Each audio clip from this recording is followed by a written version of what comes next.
এই শুভ প্রভাতে যে প্রভাতী সৎসঙ্গ, তাতে ইউনাইটেড ওয়েব সৎসঙ্গ, এই সৎসঙ্গে যোগদান করার জন্য সৎসঙ্গ কেন্দ্র রানাঘাটে আমাদের জয় ভাই মানসীমা আমাকে খুব উৎসাহিত করেছে। বিশেষ করে এই সৎসঙ্গে যোগদান করার জন্য যে আমাকে সবসময় এগিয়ে দিয়েছে আমাদের সদ্য জীবনদা, সে সবসময় আমাদের ঠেলে দেয়। আজকে প্রভাতে সৎসঙ্গে যোগদান করে ভালো লাগছিল, এত সুন্দর সুন্দর গান শুনলাম, বিদ্যুতিদার অপূর্ব ইষ্ট প্রসঙ্গে শুনলাম, খুব ভালো লাগছিল। যাই হোক, তখন দা খুব সুন্দর করে বলছিলেন, ঘটনা হচ্ছে যে মানুষের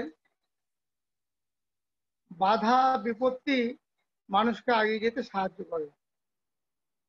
আজকে বর্তমান সময়ে, বর্তমান যুগে এখন পরমদয়াল শ্রী ঠাকুর পুরুষোত্তম ভগবান নারায়ণ ঈশ্বর অলৌকিক গল্প বলে তাকে প্রচার করার কোনো প্রয়োজন আছে কি? আজকে কি সেসব গল্প ভালো লাগবে? ঠাকুরকে পরীক্ষা করছেন শীতকালে, হঠাৎ পদ্মার জলে ঝাঁপ দিয়ে এলেন, আবার সন্ধ্যে হলো আবার ঝাঁপ দিলেন। এসব গল্পগুলো আজকে মনে হয় যারা ঠাকুরকে ভালোবাসেন, আমার মনে হয় যারা পরীক্ষা করছেন তাদের প্রতি কেমন একটা ভাব আসে না, যে মানে আজকে আমরা তো ঠাকুরকে বুঝেছি তিনি ঠাকুর কি। আজকে এইসব গল্প, আর ঠাকুর কখনো অলৌকিক পছন্দ করতেন না, তিনি অলৌকিক গল্প বলে ঠাকুর ভগবান, ঠাকুর পুরুষোত্তম এগুলো বলার কোনো প্রয়োজন নেই।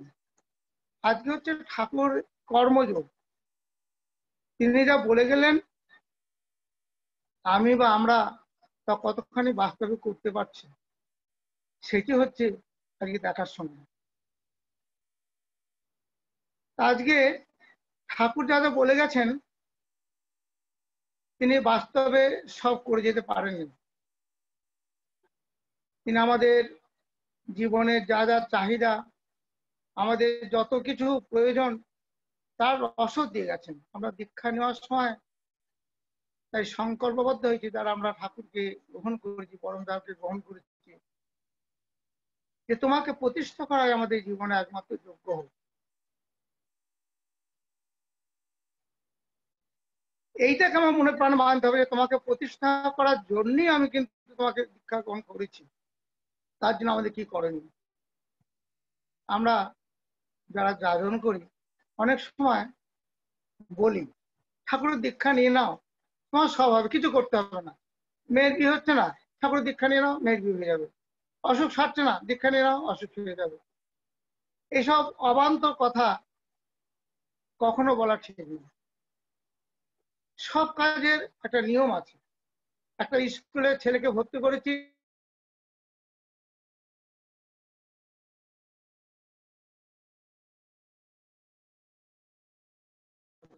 যদি ঢোকাতে না পারি তাহলে গেট বন্ধ হয়ে গেলে আজকে স্কুল বন্ধ।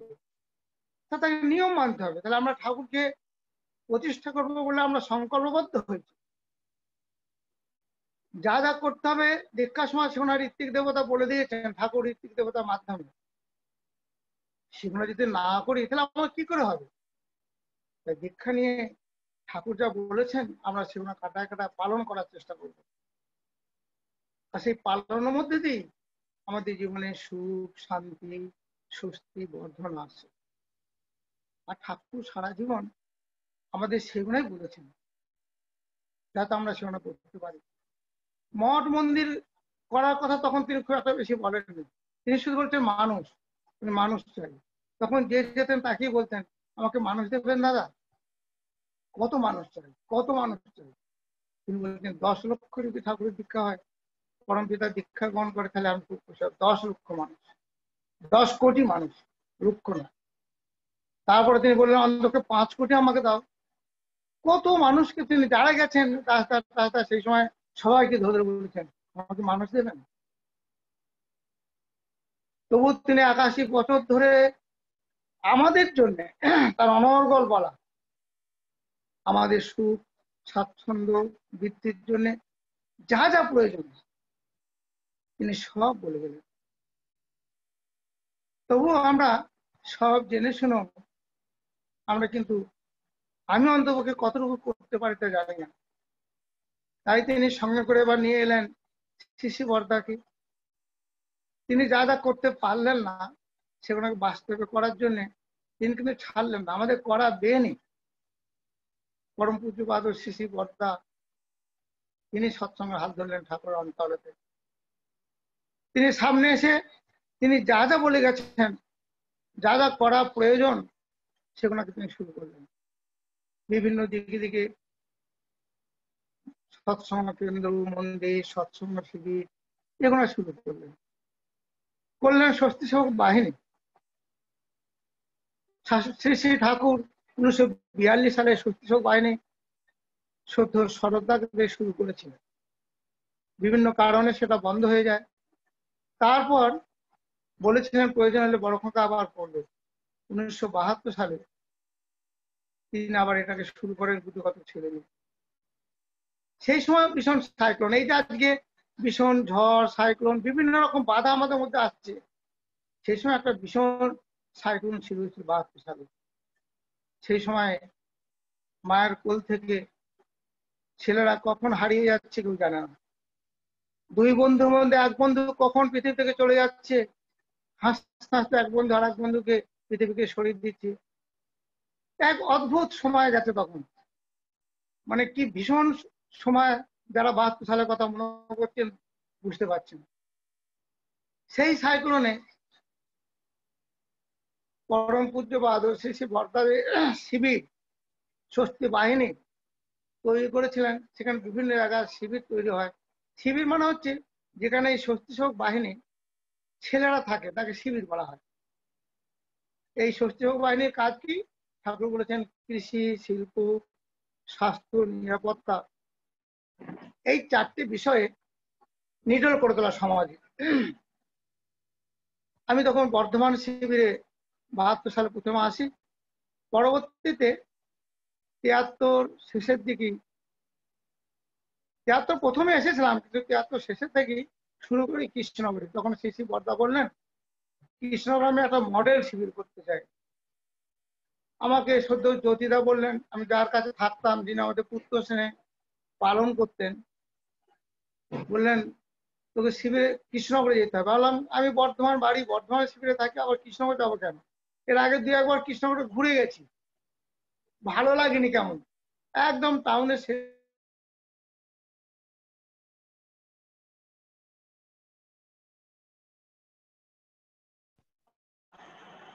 একদিকে পূর্ব দিকে হচ্ছে বুনোপাড়া, পশ্চিম দিকে সমাজ বিরোধীর দল, উত্তর দিকে মুর্শিদাবাদ এবং নদিয়া যত নাম করা ডাকাত, সে ডাকাত সর্দারদের পাড়া, সেটা সর্দার পাড়া বলা হয়। আর একদিকে হচ্ছে এখন মানে 4 দিক দিয়ে ঘিরে মাঝখানে একটা 10 বিঘে জায়গা, সেখানে ইটের ভাটা থাকতো, একটা ছোট্ট টালির ঘর, সেখানে 4-5 জন ছেলে থাকে। রাত্রে ঘুম হতো না, ঠিক মতন খাওয়া জুটতো না, পড়া জুটতো না, মানে খুব সেখানে একটা দিন কাটানো মনে একটা বছর চলে যাচ্ছে, রাত আর শেষ হতে যেত না। সেইখানে শিবিরে আমি থাকবো। আমাকে নিয়ে গেলেন দেওঘরে শিশি বর্দার কাছে। পরম পূজ্যপাদ শিশি বর্দা বললেন তুই যদি কৃষ্ণনগর মন্দিরে যাস, শিবিরে যাস, আমার ইচ্ছাটাকে বাস্তবে একটা আদর্শ শিবির করা, তাহলে আমার ভালো লাগবে। তার ভালো লাগবে, তখন তাকেও অত বুঝিনি, বুঝতে পারতাম না। প্রথমে গেছি তো শিবিরে, কৃষ্ণনগরে থাকা শুরু হলো। এইখানে এই 72 সালের যে ঝড় সাইক্লোন শুরু হয়েছিল, সেখানে ঝড়ে পড়া যে বহু পাতা যেমন গাছ থেকে ঝরে যায়, তেমনি উঠতে উঠতে আমিও যেমন এখানে এসে পড়লাম। আর একটা পাতা, আরো অনেক গুটু কতক পাতা সেখানে ছিল, আর একটা পাতা উড়ে এসে বসলো সেই ঝড়ে, যার বহু শিশু বয়সী তার পিতৃবিয়োগ হয়েছে। একমাত্র মায়ের কাছে ক্যাম্পে সরকারি অনুদানে চলে, সেখানে কোনো গার্জেন নেই, ইচ্ছা মতো চলা। ওখান থেকে তার ক্যাম্প থেকে তার 10 মিনিটের হাঁটা পথ রাস্তা, কিন্তু নবদ্বীপ থেকে কৃষ্ণনগর ছোট লাইন চলে, সেই ট্রেনে ছুটে ছুটে ওঠা, আবার 2 মিনিটের মধ্যে নেমে আমার স্কুল গাড়িটা তাদের আনন্দ। এই করতে করতে একদিন বিপর্যয় ঘটলো, ছেলেটা পা একটা চলে গেল।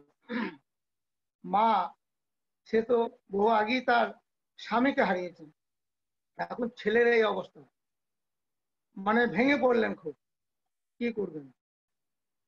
তার বন্ধুর পাল্লায় পড়ে ছেলে ঠাকুরের সৎমুখে দীক্ষা নিলেন।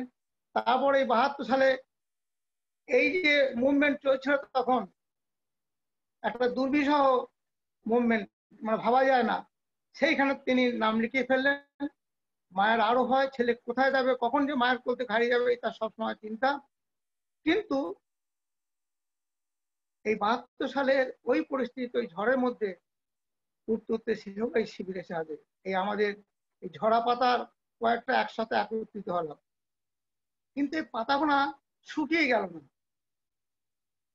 শ্রী শ্রী বরদা এই পাতাগুলোকে পাথরকুচি পাতায় রূপান্তরিত করলেন। পাথরকুচি পাতা দেখেছেন তো, একটা পাতায় অনেকগুলো পাতার চারিদিকে খাঁজ থাকে, আর সেই পাতা যদি মাটিতে পড়ে জল টল পায় না, সেই পাতার প্রত্যেকটা খাঁজ থেকে আবার অঙ্কুরিত হয় এবং গাছ তৈরি হয়। তাই এই ঝড়ে পড়ে পাতাতে শ্রী শ্রী বরদা আবার সুন্দর করে মাটি তৈরি করে জল দিলেন, গাছ তৈরি হলো। এই ছেলেকে তিনি লেখাপড়া শেখালেন। এক সময় তাকে বিভিন্ন কারণে দেহঘর যেতে হলো, বহুদিন তার কাছেই থাকেন, তার আশ্রয়ে থাকেন। সে আর ভাবে না যে আমার পিতা নেই, আমি মাথা থেকে দূরে আছি। পিতৃ স্নেহে তিনি বড় হতে লাগলেন। হঠাৎ একদিন বললেন, তুই বিএ পাস করলে ভালো হয়। এতদিন পরে আবার বিএ পাস, আবার ফের কৃষ্ণনগর কলেজে ভর্তি হয়ে তিনি বিএ পাস করলেন। আবার ঠাকুরবাড়ি গেলেন শ্রী শ্রী বরদার সামনে। কিছুদিন আবার থাকলেন, বয়স বেড়ে যাচ্ছে, পড়াশোনা বন্ধ। হঠাৎ তিনি বললেন, তুই এমএ কর, বাংলা এমএ কর, তুই এমএ করলে আমার ভালো লাগবে। তার নির্দেশ পরিপালনের জন্য তাকে তিনি পিতৃদেব বলেন, আমরা পিতৃদেব বলতাম। তার পিতার স্নেহে তিনি লালিত পালিত, তিনি আবার ফিরে এসে পড়াশোনা করলেন। পড়া হবে কি, আমরা যে গুটিগত ছেলে থাকি, তাদের সারাদিন খাওয়া জোটে না, পড়া জোটে না, সারাদিন ওই সাইকেলে চেপে ঘুরে ঘুরে গ্রামে গ্রামে সংগ্রহ করা, চাল ডাল রসদ সংগ্রহ করা, আবার ঘুরে এসে রাত জেগে তিনি পড়াশোনা করতেন। কলেজ প্রায় দিনই যেতেন না। পরীক্ষার দিন যখন ফর্ম ফিল আপ করতে গেছেন, তখন তার প্রফেসর জিজ্ঞাসা করছেন, তুমি পরীক্ষা দিতে এসছো? বলে, কেন স্যার, পরীক্ষা দেবো না? তুমি তো কলেজে আসছেন, তুমি পাস করবে কি, পরীক্ষা দিচ্ছ কি জন্য? হ্যাঁ স্যার, আমি পাস করবো। তুমি পাস করবে? তুমি তো একদিন করে সপ্তাহে আসছেন। হ্যাঁ স্যার, পাস করবো। তিনি পরীক্ষা দিলেন, কৃতিত্বের সঙ্গে পালন করলেন। তারপর তিনি দেওঘর ফিরে গেলেন। শিশু বর্দা বললেন, তুই এমএ কর, বাংলা এমএ দিবি। ক্যালকাটা ইউনিভার্সিটিতে তিনি বাংলায় এমএ পাস করলেন। আবার চলে গেলেন, বললেন তুই ইতিহাস এমএ দে।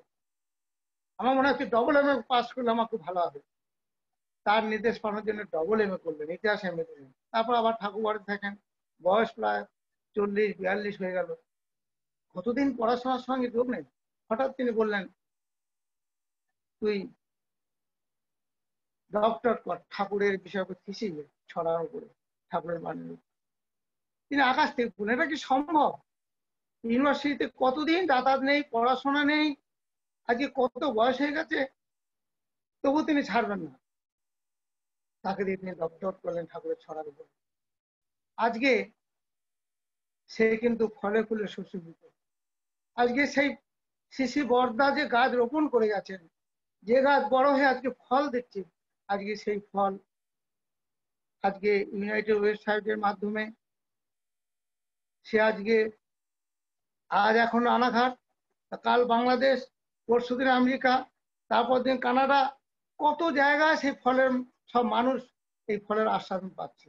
এটা একমাত্র শিশির অবদান। তিনি এই অপাঙ্ক্তকে কেমন করে সুন্দর করে আমাদের এই একটা উদাহরণ বললাম, আমাদের প্রত্যেকটা ছেলেকে তিনি এমন করে গড়ে তুলেছেন সবাইকে। আর এই নিয়ে তখন শিবির, এই শিবিরকে বাস্তবে রূপ দিতে দিতেই তার প্রবল ইচ্ছা ছিল সেখানে মানুষের জীবনদায়ী ওষুধ, দীপালি, শক্তিশূন্য, থানগুনি তিনি চলে গেলেন। এই করতে করতেই সবটা সম্পূর্ণ না করে তাকে চলে যেতে হলো পৃথিবী থেকে। আচার্যদেব শ্রী শ্রী বরদা হাল ধরলেন। তিনি এই শিবিরকে এমন সুন্দর রূপ দিলেন যে শিবিরে মানুষ একদিন খেতে পাতো না। আমি ভাবতাম যেখানে মানুষ থাকবে না সেখানে তিনি বললেন, সদ্য জ্যোতিদা ছিলেন, শুধু মদনদা, এই ষষ্ঠী বাহিনী আছে, বন্দাও চলে গেছে, ভবানীদা ছিলেন, তিনিও চলে গেছে, এখন শুধু জ্যোতিদাই এই পরিচালনা করছেন। তাকে বললেন এখানে একটা সর্বভারতীয় ঋত্বিক সম্মেলন হবে। আমরা তো আকাশ থেকে বললাম, তিনি এসে আমাদের বললেন নদিয়া জেলার কর্মীদের ডাকা হলো সবাইকে, কি করে হবে। তিনি বলেছিলেন এই পুরোধা কাজকর্ম সব দেখাশোনা করবে, দায়িত্ব আমাদের সত্য জীবনদা জয়দার সঙ্গে সবসময় সহযোগিতা করেছেন, কি করলে এটাকে সার্থক করা যায়। তিনি প্রথমবার শিবিরে করেছিলেন, পরে তার খুব ভালো লাগে। পরে তিনি বললেন বড় করে এখানকার যে রাজবাড়ি আছে রাজবাড়িতে করতে। 11 সালে রাজবাড়িতে উৎসব দেখে তার এত ভালো লেগেছিল। আমাদের সবসময় ভয় ছিল, মানে এখানে থাকার জায়গা নেই, মানুষ সারা ভারতের ভিআইপি রাজ্য কোথায় থাকবে, এখানে হোটেল নেই, লজ নেই।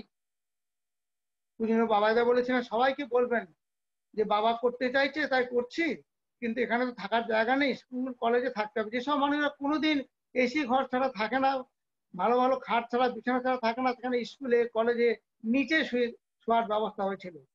সেখানে থেকে উৎসব হলো। উৎসব করে তিনি যখন যান,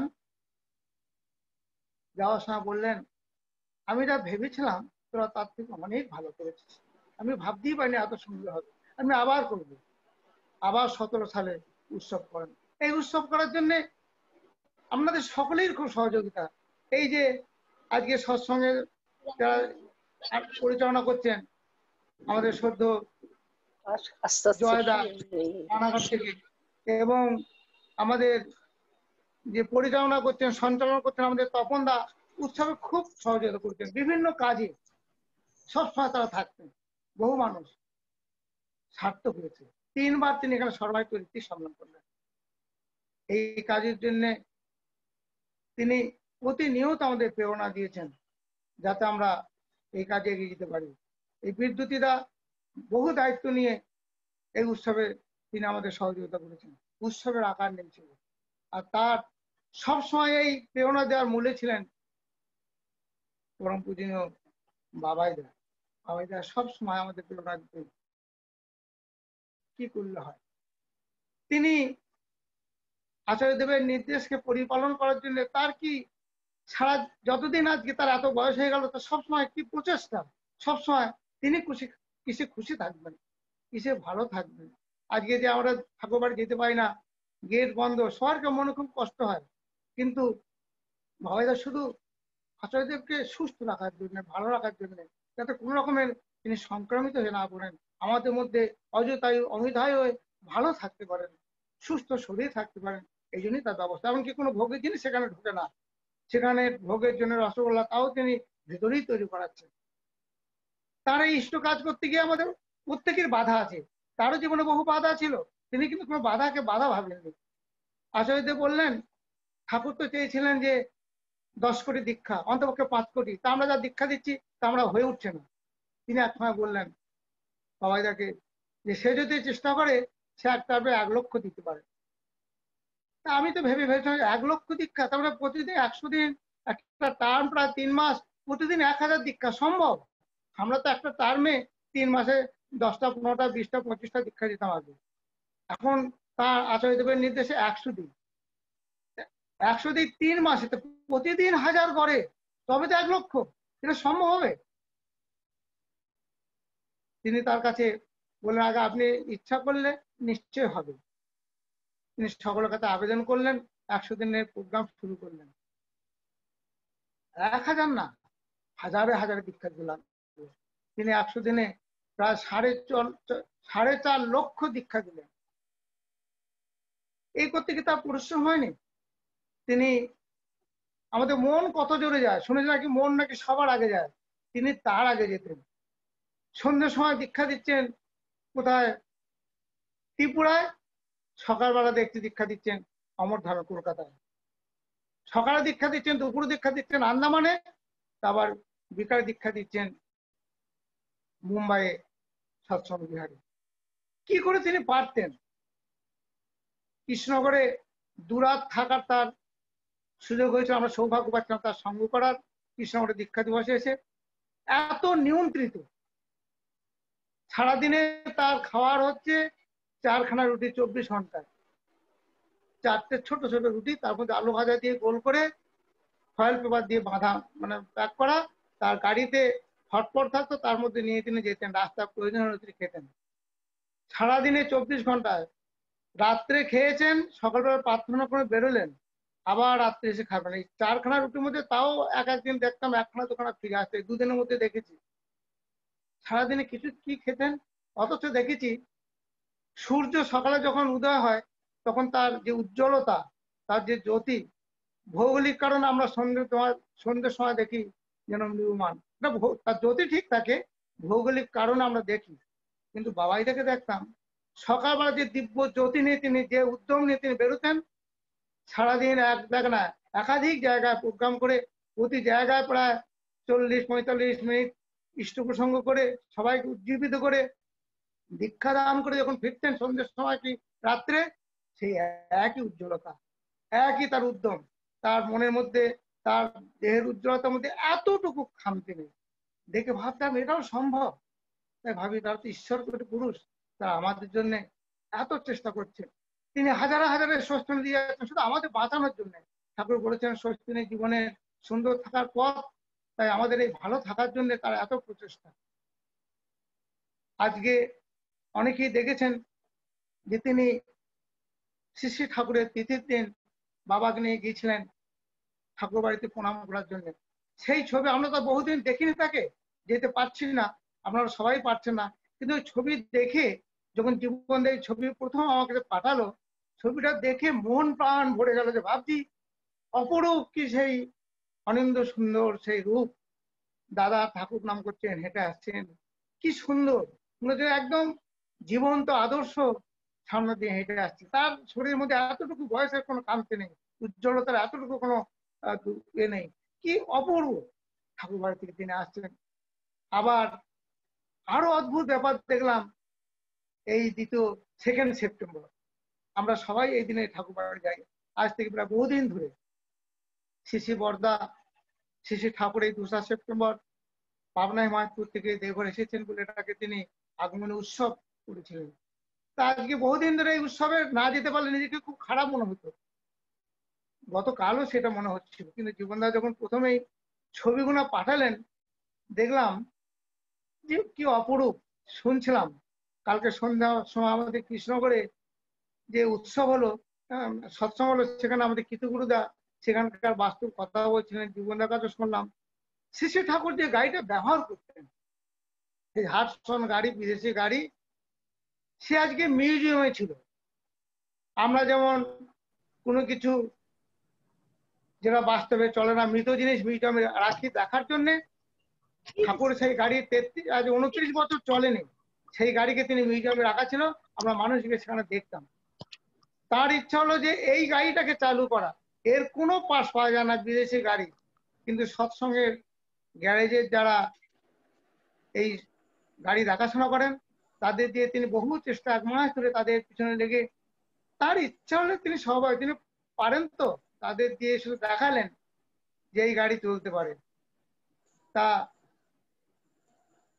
তাকে রাখা হয়েছিল সেই আইসি বেডে, ইনসুলেশন বেডে রাখা ছিল গাড়িটাকে।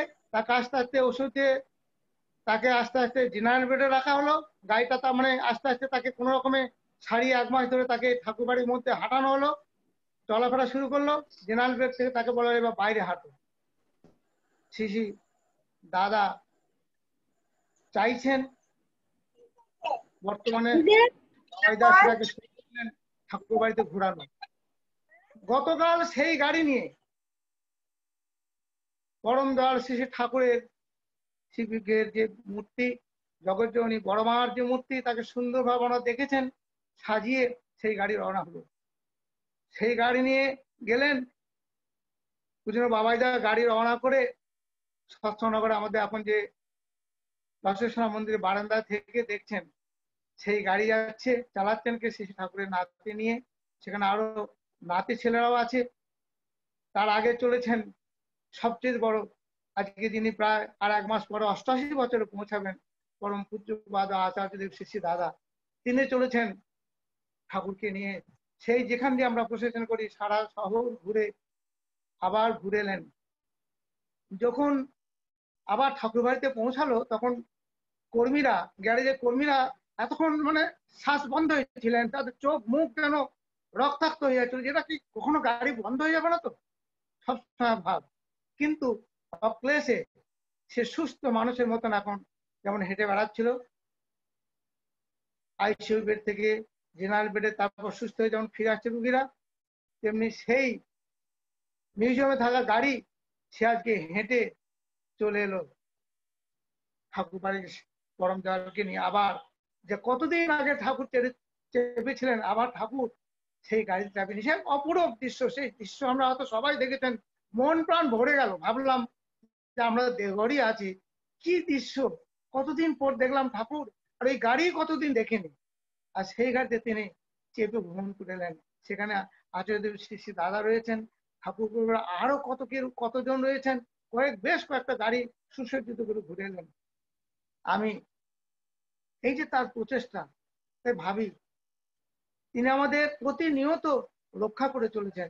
আমাদের সুস্থ থাকার জন্য আমাদের যত রকম আবেদন নিবেদন আছে, যা কিছু আছে, তিনি বাবার কাছে দিতেন। বলে আমাকে বলেন, আমি তো ঘন্টার পর ঘন্টা বসে আছি আপনাদের কথা শোনার জন্য। তিনি সব শোনেন, সব সমাধান দেন, যাতে বাবা সুস্থ থাকে, আচার্যদেব সুস্থ থাকে, তাকে খুশি রাখার জন্য তিনি সবটা বাধা বিপত্তি মাথায় পেতে নিয়েছেন।